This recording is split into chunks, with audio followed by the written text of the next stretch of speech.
Walking with Jesus Bible Study. This is the reading for Tuesday, March the 17th, and comes from John chapter 13, verses 31 through 38. When he was gone, Jesus said, "Now the Son of Man is glorified, and God is glorified in him. If God is glorified in him, God will glorify the Son in himself, and will glorify him at once. My children, I will be with you only a little longer.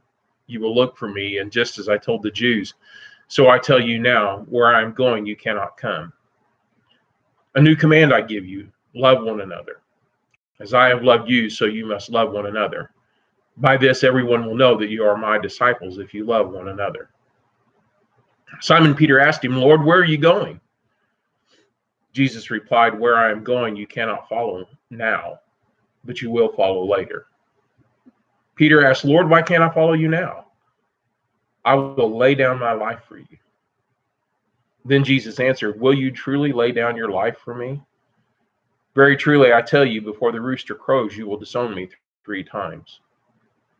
The crucifixion here would be the crucifixion would be the glorification Jesus is talking about here.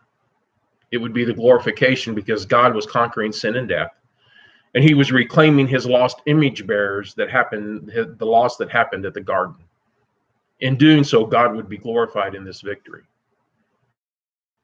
My children is an expression of love. It's used only here by Jesus and John.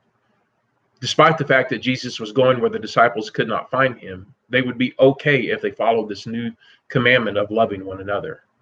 They were to love one another as Jesus had loved them. Our love and support of one another allows us to survive in a world that's hostile to faith.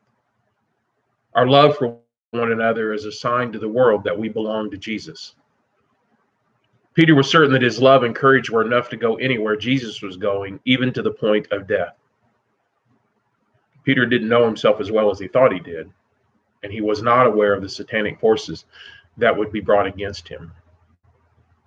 Jesus' prediction must have shocked all of them, and perhaps made them wonder if Peter was the traitor that Jesus had mentioned just previously. Points to ponder. What new ways are we finding to love one another in this season of pandemic? How has someone shown you love? And how have you loved on someone else? Given that our love is a sign of belonging to Christ, what are we saying about our relationship? What are we saying about ourselves when we do not act loving toward one another? And how often do we not know ourselves as well as we think, like Peter, and we find ourselves having made promises to one another or promises to God that we cannot keep? Be blessed.